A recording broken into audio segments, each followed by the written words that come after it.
dalam syariat Islam tidak ada kerahiban, la ruhbaniyata fil Islam, sebagaimana dikatakan oleh Nabi. Karena itu pernikahan tidak hanya dibuka pintunya untuk orang yang kaya saja. Jadi kalau sekarang orang jadi takut menikah dengan alasan tidak ada uang banyak, itu banyak yang membuat seperti itu adat, tradisi.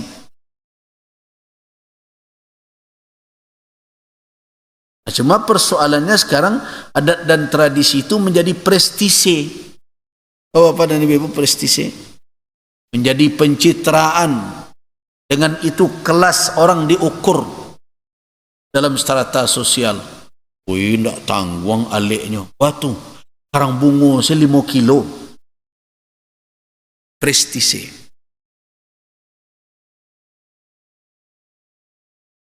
Sekarang kan semuanya main karang bunga. Aneh mana ke MUI-nya minta karang bunga. Saya kadang-kadang kalau mikir orang ngirim proposal ke MUI minta bantuan, MUI saya minta dibantu. Itu bisa katakan orang tidak tahu ya, biar sejalah itu ya. Kadang apa ini tolong dikirim karang bunga. Karang bunga memikirkan petugas 2 orang dalam tiap bulan saja pusing kepala ketua. Gajinya setiap bulan ni harus ya. Belum lagi biaya rutin, kegiatan yang harus ditanggung. Minta lo karang bunga ke Majelis Ulama. Cara begini. Kenapa begitu? Karena itu jadi kebanggaan. Jadi siapa sebenarnya yang mempersulit? Nah, dari ayat ini kita tahu yang mempersulit bukan syarak. Wa man lam yastati' minkum tawlan ay yankihal muhsanatil mu'minat.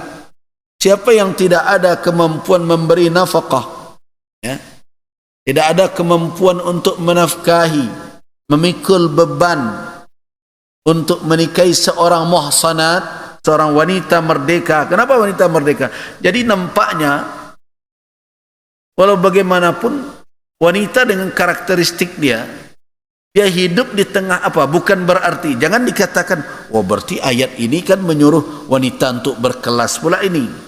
Kan, wanita itu siapapun itu kan terdidik di dalam lingkungan dasarnya.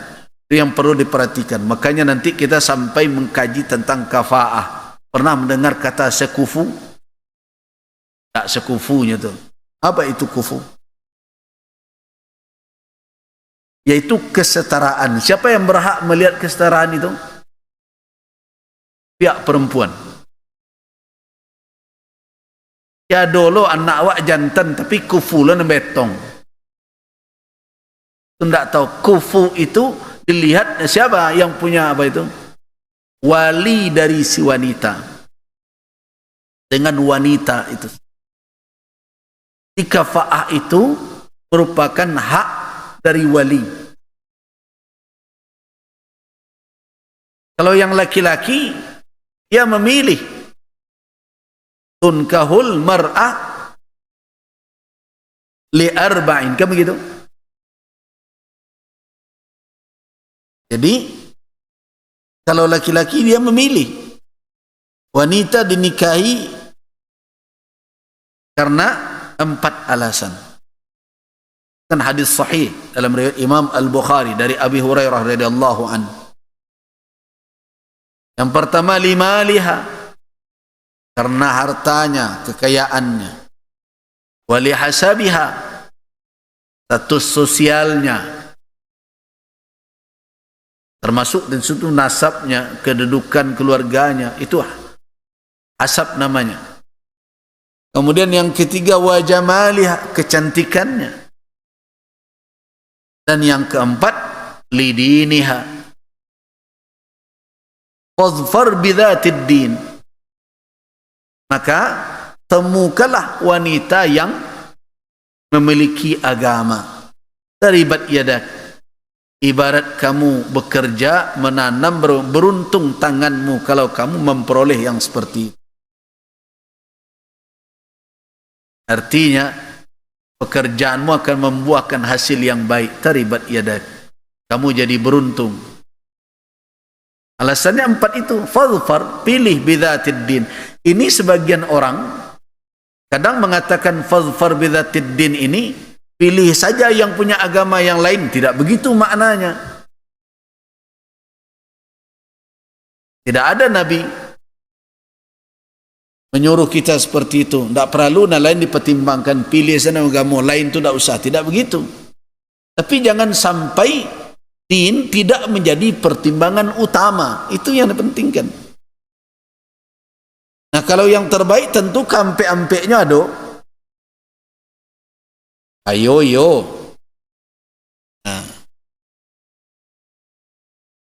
anak orang terhormat pula rancak alai taat. Nah, itu tidak usah nunggu lama-lama beretongnya. Harus salah. Kalau begitu bertemu. Nah, itu untuk laki-laki kan. Karena tunkahul mar'ah, wanita dinikahi karena itu. Berarti ini adalah petunjuk untuk laki-laki. Nah, bagaimana untuk perempuan? Agama ini kan tawazun, berimbang. Namanya agama wasati. Islam itu wasat. Keberimbangan. Tidak ada hanya petunjuk untuk dan sebelah sini dan sebelah tidak dia petunjuk, tidak bisa. Sama dengan cerita zakat. Kenapa kita ketika bercerita zakat kita bercerita pula tentang haram meminta-minta? Berimbang. Karena ada fikih untuk orang kaya, ada pula fikih untuk fuqara dan masakin. Kondak dalam ceramah orang kaya saja orang kena hari tarik. Seolah-olah mereka salah setari. Ini enam fuqara dan masakin apa tidak ada pula kelirunya. Nah, kedua-duanya Islam itu menjangkau seluruh kelompok masyarakat dengan berbagai status, dengan berbagai tingkatannya. Adil Islam dalam memberi petunjuk. Coba lihat bagaimana orang miskin. Boleh enggak dia melakukan perbuatan haram dengan alasan kemiskinan? Ya, tidak bisa. Karena itu jangan sampai fakir itu melupakan kita dengan aturan Allah Subhanahu wa taala. Lihat berbagai kejahatan yang terjadi sekarang. Apa alasan orang? Cari duit, kami tidak mencari kayu doh. Nah, ada orang menjual diri tukar baju oleh daripada nak makan dan nak bawa. Padahal banyak orang yang susah darinya tidak sampai menjual diri doh. Nah, jadi ada pula. Jadi jangan dikatakan petunjuk agama ini hanya untuk satu pihak. Pihak yang lain kosong petunjuk. Kalau begitu tidak sempurna jadinya Islam. Ada fikih untuk pemerintah. Bagaimana dia menata kelola rakyat. Sehingga rumusan kaedah yang dibuat oleh ulama, tasarrufur ra'i 'ala ar-ra'yah manutum bil maslahah. Tindakan seorang pemimpin yang bertanggung jawab mengayomi rakyat itu harus menjadi ukurannya, gantungannya adalah kemaslahatan pemimpin. Tapi rakyat ada pula tak fikihnya? Ya ada. Kalau seandainya pemimpin kamu itu telah melakukan yang maslahat untuk kamu bersama, ya taatlah, patuhlah. Maka kini kan tidak. Orang tidak pandai mendahulukan kemaslahatan yang umum dibandingkan kemaslahatan pribadi. Jadi rakyat perlu pula diajak petunjuk ba'a menjadi rakyat yang baik. Itu makanya tak cukup untuk memeluk negari ko pemimpin sana nelok. Rakyat parah tak bisa. Pernah tak dengar bapak dan ibu-ibu mendengarkan kritikan orang kepada Ali bin Abi Thalib? Ya Ali, Ali ada apa? Dahulu di zaman Abu Bakar, di zaman Umar, aman negariku, tenang, damai. Dipuji-pujilah itu. Tapi ujungnya, mana kok di zaman engkau serupa iko kacau balau kau, itu kira-kira. Alinya pelurui saja. Tentulah iyo, bala ke tidak. Siapa tidak tahu jo Abu Bakar keutamaannya, kemuliaannya, kepiawaiannya, kepintarannya. Siapa yang tidak tahu dengan Abu Bakar, sahabat Rasul yang menemani beliau dalam gua? Itulah. Dan siapa yang tidak tahu dengan Umar bin Al-Khattab, keadilannya, kecerdasannya, kehebatannya. Cuma satu yang kau lupa. Ketika zaman Abu Bakar dan Umar, di mana negeri ini damai, yang jadi rakyatnya ambo ketika itu. Dan orang-orang dan serupa ambo kecil. Tibu ambo jadi pemimpin dan di rakyatnya engkau kah? Dan orang-orang dan serupa engkau. Nah, itu kan pelajaran. Ini tidak cukup hanya pemimpin saja yang baik, rakyat juga harus baik. Jadi karena itu ada petunjuk yang berimbang. Nah, kita ini selama ini kan ketika kita mengkritik, kita lupa untuk mengkritik diri, untuk meluruskan bahagian yang lain. Nah, orang Minang ada pituannya, cancang dua sagaragai, tak bisa cie-cie. Nah, itu yang namakan dengan wasatan, wasatiyun manhaj, manhaj yang berimbang, yang berkeadilan.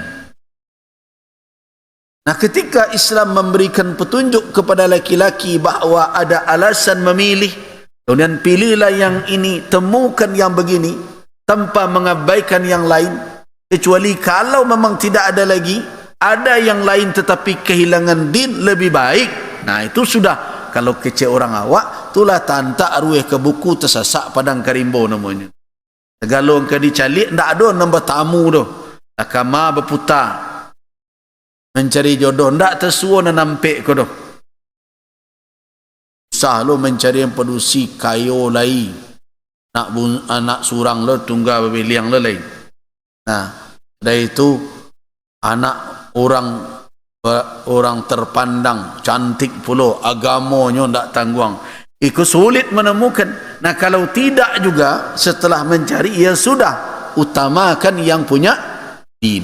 Nah, di situ kamu akan beruntung. Nah, bagaimana petunjuk untuk wanita? Jadi kami sana jadi objek dipilih, kami tak boleh milih. Nah, di situ keadilan Islam. Jadi jangan seolah-olah laki-laki saja yang bentuk dikonteskannya orang, sekian fotonya tempel maka yang rancak. Tidak begitu. Yang wanita juga punya hak. Nah, itu yang disebut dengan kafaah. Makanya para wali disuruh menikahkan anak-anak perempuan mereka dengan yang sekufu.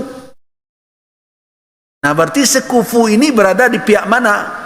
Pihak wanita. Jadi itulah alat mereka untuk melihat apakah yang akan menjadi tumpangan dari anaknya, yang akan bertanggung jawab kepada anak perempuannya, betul-betul tidak memenuhi persyaratan kufu. Jadi kalau anak awak laki-laki, dah suatu yang tuang kufu mana? Selama dia salihah, sudah.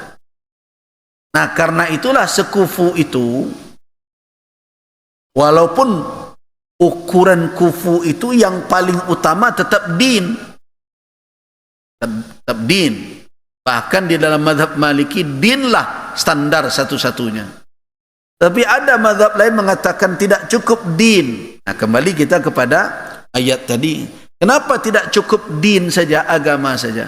Karena wanita tarabbat, terdidik di tengah keluarganya dengan kondisi di mana dia hidup dengan fasilitas yang ada di tangan ayahnya dan ibunya. Jadi bisa jadi seorang wanita bukan nak bermewah-mewah, tapi memangnya tak terbiasa susah. Mau bagaimana lagi? Kan tak perlu disuruh susah dulu. Mai duitnya sejak dulu. Neneknya rajo, apaknya rajo lon. Kedipangan, duit di kerajaan. Segala dapetnya. Nah, manusia kalau terdidik seperti itu, walaupun dia punya karakter agama yang baik, tapi daya tahan dia menghadapi kehidupan tak sama dengan orang, dengan anak gadis dan hidup di kampung. Nah, kalau tidak ada nasinya kali ubi batang ke belakang, tidak bisa disamakan. Kenapa? Karena gaya pendidikan dan pengaruh di mana dia berada menentukan karakter dia. Nah, perlu tidak itu dipertimbang? Tentu perlu. Para banyaknya wanita yang terbiasa hidup dalam kondisi tertentu kemudian menikah, walaupun ketika mereka baru bertamu rasa kedialui sedunia go sadonyo, walaupun tidur beralas koran namanya keceknya, makan sepiring berdua ndak ada keceknya kan, tapi bara lama talok serupa itu. Nah, karena itu perlu dilihat kefaah jan terlalu. Begitu juga ada wanita yang biasa terdidik dengan posisi yang terhormat berbagai macam. Nah, ini akan beresiko kepada rumah tangga, karena rumah tangga aku kan tak cuba-cuba dong. Lain orang kini dek karena banyak aktris yang jadi tontonan kini kan, akhirnya rumah tangga aku cuba-cuba kalau sesuai lanjut, kalau tidak bubar gitu. Itu yang terjadi.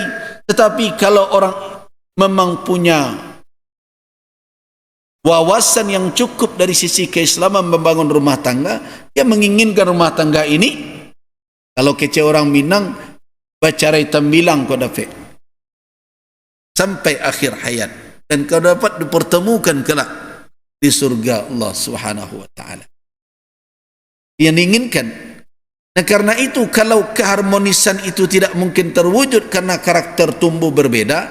Contoh, nikah dengan seorang wanita, walaupun dalam sinetron sanang mencaliaknya, wanita itu direktur, suaminya OB, is boy. Nah, di dalam sinetron bisa didramakan, tapi dalam kenyataan, nah karena itu perlu pertimbangan-pertimbangan yang seperti itu. Jadi ketika Al-Quran mengatakan wa man lam yastati' minkum taula, siapa yang tidak ada kemampuan menafkahi, badak kemampu. Kan ada orang fikir model itu, kan bisa makan sepiring berdua. Kalau dalam sinetron bisa, tapi dalam kehidupan sehari-hari barat taluk sepiring berdua, tidur beralas koran, ya mana tuh? Nah, kondisi seperti ini menyadarkan bahwa pernikahan itu juga membutuhkan apa? Finansial.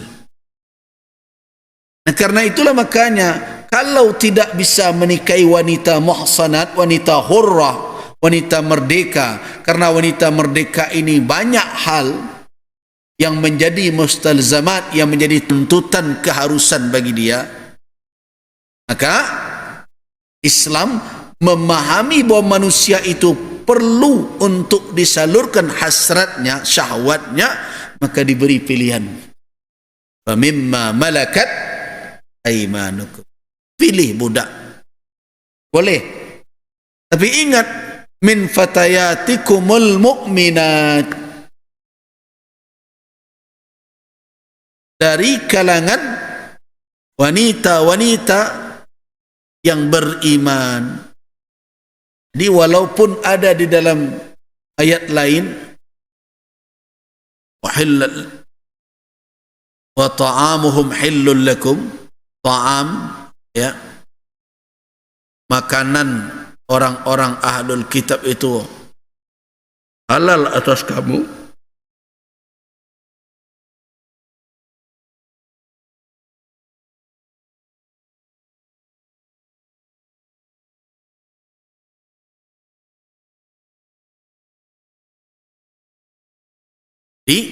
walaupun dihalalkan wanita-wanita kitabiah, wanita-wanita. Perhatikan firman Allah Subhanahu wa taala,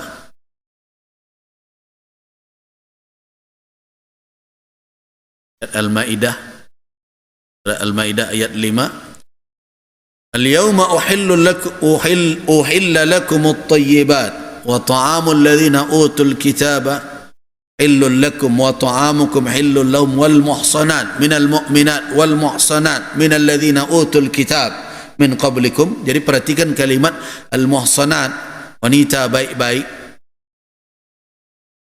wanita yang terjaga dirinya dari kalangan ahlul kitab sebelum kamu, min qablikum, halal. Tetapi di dalam ayat tadi Allah Subhanahu wa taala tetap menganjurkan apa? Kalau kamu akan menikahi budak-budak itu, samping kalau kamu tidak mampu, tidak punya kemampuan menafkahi wanita merdeka yang mukminah, maka pilihlah budak-budak yang wanita yang mukminah juga.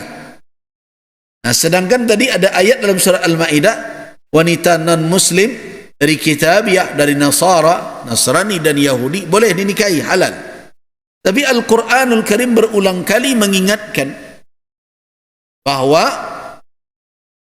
menikahlah dengan wanita yang beriman. Nah, karena itu di antara fatwa Majelis Ulama MUI yang memilih pendapat yang katanya di luar pendapat jumhurul ulama, tidak pendapat yang banyak, adalah tidak boleh menikah dengan wanita non-muslim. Kenapa? Karena MUI melihat kondisi kekinian beresiko kalau sampai laki-laki muslim menikah dengan non-muslim. Berapa banyak sekarang tukang pancing larian ikan? Apalagi banyak pula grup kini, laki-laki takut isteri. Akhirnya wanita tersebut yang mempengaruhi, dan tidak sedikit pula banyak yang murtad karena mengikut istri. Jangankan istrinya yang akan dia islamkan, malah dia yang akhirnya meninggalkan Islam. Nah, jadi tidak sia-sia peringatan Allah Subhanahu wa taala mengingatkan, pilihlah fatayatikumul mu'minat. Bukan ini saja ayat Allah Subhanahu wa taala yang menyuruh untuk yang mencari wanita beriman, walaupun budak sekalipun, budak beriman. Lihat ayat lain. Jadi kenapa MUI akhirnya memilih tidak boleh menikah dengan wanita muslimah, dengan wanita kitabiah, wanita non-muslim? Lihat Al-Baqarah 221. Wala tankihul musyrikati hatta yu'minna wala amatun mu'minatun khairum min musyrikatin walau a'jabatkum wala tunkihul musyrikina hatta yu'minu wala abdun mu'minun khairum min musyrikin walau a'jabakum ulaika yad'una ila an-nar wallahu yad'u ilal jannati wal maghfirah bi'idhnih wa yubayyinu ayatihi linnasi la'allahum yatadhakkarun. Perhatikan ayat ini. Jangan kamu nikahi wanita-wanita musyrik. Itu orang-orang Nasrani musyrik atau tidak? Musyrik, kafir. Kenapa? Karena mereka mempersekutukan Allah. Nah, kata Allah, wala amatun mu'minah, budak beriman khairun, lebih baik min musyrikatin, daripada wanita musyrik, walau a'jabatkum, walaupun membuat kamu kagum. Mungkin kecantikannya, mungkin kekayaannya, mungkin keturunannya, terserahlah. Ya anak ini, anak jenderal, anak itu. Tetapi dia tidak beriman. Nah, perhatikan apa petunjuk Allah Subhanahu wa taala dalam ayat ini. Wala amatun, budak perempuan mukminatun beriman khairun, lebih baik min musyrikah, dari wanita musyrik, walau a'jabatkum, walaupun menarik perhatianmu. Nah, tadi ayat dalam surat An-Nisa juga demikian. Kalau kamu tidak mampu menikahi wanita yang merdeka, pilihlah budak tapi yang beriman. Nah, dari situlah di samping fatwa sahabat Abdullah bin Umar, MUI memutuskan dalam fatwanya tidak boleh menikah lintas agama, walaupun laki-laki maupun perempuan. Kenapa tidak dipakaikan ayat wanita dan wanita-wanita yang diberikan kitab sebelum kamu itu halal? Karena mudaratnya lebih besar, dan Al-Quran memberikan petunjuk agar laki-laki memilih wanita muslimah.